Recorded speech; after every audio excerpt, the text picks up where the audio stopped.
제가 오늘 소개할 내용은 오동통통 쫄깃쫄깃 맛있는 파스타를 위한 이다지도 맛있게 파스타면을 삶는 방법을 소개하려 합니다. 파스타면의 종류가 100종류가 훌쩍 넘어가다 보니 다 소개하려면 1년 동안 파스타 이야기만 해야 되겠기에 도저히 자신이 없어 오늘은 많이 사용하는 건 파스타면에 대한 이야기를 해보고 다음번에 알프레도 파스타 같은 생면이 잘 어울리는 파스타가 있으니 가정에서 손쉽게 할 수 있는 생파스타면도 소개하겠습니다. 시중에서 쉽게 구할 수 있는 면 중에서 롱파스타를 브랜드별로 사왔고 보시다시피 굵기나 모양에 따라 많은 종류가 있습니다. 왼쪽에 굵은 페투치네 면부터 제일 오른쪽에 엔젤헤어라고 불리우는 가펠리니까지 정말 다양하고 이외에도 면 중앙에 구멍이 뚫린 부가티니 같은 희한하게 생긴 녀석도 있습니다. 하지만 오늘은 제일 많이 사용되고 기본적인 면인 스파게티면을 사용하겠습니다. 기존의 스파게티면에 은근슬쩍 자리 잡고 있는 이 시커먼 녀석은 오징어 먹물을 첨가하여 만든 스파게티면입니다. 면발에 시금치나 호박, 오징어 먹물, 트러플 등을 넣어 맛과 향을 추가한 녀석들이 종종 있습니다. 오늘은 면을 맛있게 삶는 것이 주제이니만큼 이런 녀석들도 나중에 함께 소개하도록 하겠습니다. 이 시커먼 녀석은 오징어 먹물 파스타 할 때 다시 소개하도록 하겠습니다. 자, 이제 이 세 가지 종류만 남았는데 조금 하얗게 얼굴이 질려있는 두 녀석은 유기농이냐 아니냐의 차이니 큰 의미는 없고 그렇다면 두 가지 면이 남는군요. 마지막 끓는 물에 들어갈 녀석은 마지막에 한 놈이어야 하니 더 살펴보도록 하겠습니다. 아무래도 속을 살펴보아야 차이점을 알 수 있겠죠. 면을 봉지채 잡고 아래를 매우 쳐주시면 멋지게 개봉이 됩니다. 멋진 척을 하기에 아주 좋은 방법이라 할 수 있습니다. 파스타면은 구리로 만든 몰딩으로 뽑아내는 면과 테프론 몰딩으로 만든 면으로 보통 나뉘는데 테프론 몰딩은 뽑아내면 이 면처럼 표면이 벤질벤질하고 맨질맨질한 것이 바로 목욕을 하고 나온 제 얼굴 같군요. 또다시 멋진 척을 하며 포장을 뜯어보면 표면이 거칠거칠하게 균일한 표면을 가진 면인 것을 알 수 있습니다. 이 면발은 구리 몰딩으로 뽑아낸 면입니다. 이 경우에는 이 거슬거슬한 면 표면에 소스가 더 잘 묻어 조금 더 맛있는 파스타를 먹을 수 있고 면수에 전분기가 더 잘 나와 오일 파스타를 할 때 오일 소스를 더 잘 크리미하게 유화할 수 있습니다. 간단 심플하게 맨질맨질한 면과 거칠거칠한 면으로 나뉘고 거칠거칠한 면이 조금 더 비싸고 맛이 있습니다. 정도로 정리하면 되겠군요.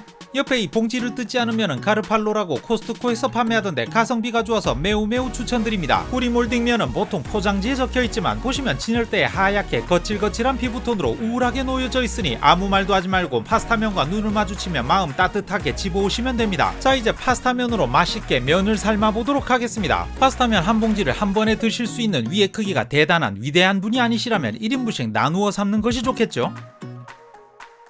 일반적으로 1인분을 80g에서 120g 정도의 양을 사용하는데 저는 보통 100g 정도를 1인분으로 잡습니다. 하지만 당연히 부족한 분들은 면을 더 드시는 것이 인지상정이 아니겠습니까? 보시다시피 100g 정도의 파스타면은 움켜쥐면 100원짜리 동전 정도의 양이 되고 120에서 130 정도의 파스타면은 500원짜리 동전 정도가 됩니다.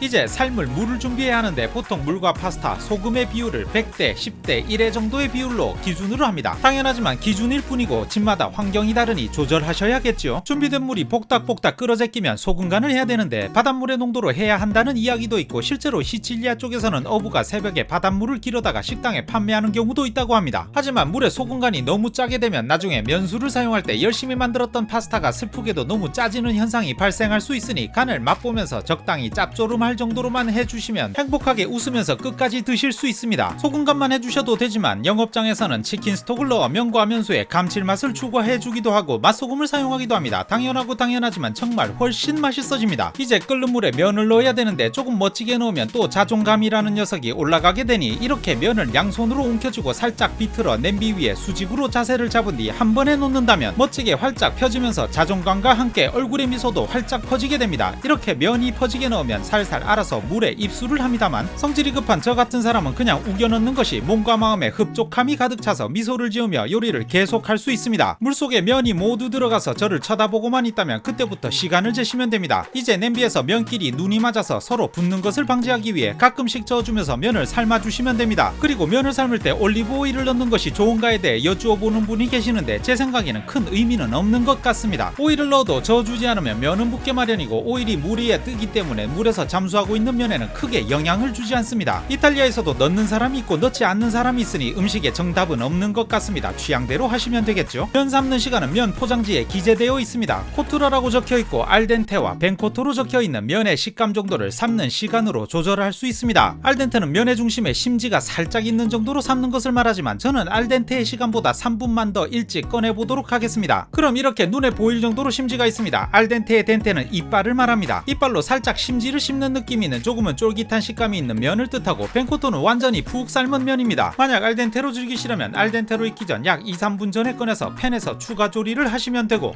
라구 소스나 페스토 같은 소스에 비벼 먹는 파스타의 경우에는 알덴테까지 삶은 뒤 꺼내시면 됩니다. 면을 삶는 중간에 혹은 파스타를 조리하시면서 면을 맛보시는 것이 가장 좋을 것 같고, 면을 삶고 남은 면수는 사용해야 하니 꼭 요리가 끝난 뒤에 버려주시기 바랍니다. 알덴테에서 2-3분 일찍 꺼낸 면발을 바로 사용하면 좋겠지만, 저처럼 파스타를 사랑하시는 분들은 면을 많이 삶아서 냉장고에 두고 일주일가량 드실 수 있습니다. 만약 알덴테가 8분인 면이라면 4분 정도만 삶으시고 꺼내서 이렇게 오일을 골고루 면에 적셔주시고 코팅을 해주십시오. 그리고 면을 넓게 펴서 식혀주시면 됩니다. 그런 다음 이런 지퍼백을 하나 준비하시고 식혀서 오일 코팅이 된 면발을 가두리 양씩 안이 가두어 주시기 바랍니다. 한번 먹을 분량만큼 소분하면 편하게 드실 수 있겠죠. 이 방법은 꼭 면을 보관하지 않더라도 손님이 찾아왔을 때 미리 면을 삶아두어 많은 양의 파스타를 퍼지지 않게 조리할 때도 유용한 방법입니다. 이제 공기를 뺀 다음 지퍼백을 잠그고 푸처 핸즈업을 외치면 됩니다. 이렇게 준비된 면은 냉장고에서 일주일 정도 보관하시면 되고, 일주일 정도가 지나면 정이 뚝뚝 떨어지듯 뚝뚝 면이 끊어지기 시작합니다. 이 녀석으로 파스타를 만들려고 하시면 지퍼백에서 면을 꺼내 팬에 넣고 그냥 조리하시면 됩니다. 아주 그냥 찹찹거리며 크리미하게 완성하는 모습입니다. 열심히 부지런히 성실하게 온 힘을 다하여 팬에서 조리를 마치게 되면 미리 만들어둔 면으로도 아주 크리미한 오일 파스타를 만들 수 있습니다. 먹음직한 알리오 올리오의 페페론치노가 완성되었군요. 조금은 설명이 부족한 느낌이 있지만 맛있는 파스타면을 삶는 방법을 간단하게 소개해보았습니다. 앞으로 파스타를 소개할 때 면 삶는 방법은 이 영상을 기본으로 삼고자 하며, 조리가 특이한 파스타의 경우 그때그때 간략히 다시 소개를 하도록 하겠습니다. 다음 영상에서는 오일 파스타의 가장 기본이 되는 알리오 올리오를 해보겠으며, 눈치채셨겠지만 이미 영상은 만들어둔 상태입니다. 새해에는 재미있는 요리 컨텐츠를 준비하였으니 기대해주시고 언제나 맛있게 즐기시길 바라며, 저는 다음 영상에서 단전에서 올라오는 호랑이의 기운을 주체하지 못할 레시피로 다시 돌아오도록 하겠습니다. 새해 복 많이 받으시길 허파 깊이 기원하며 시청해주셔서 감사합니다.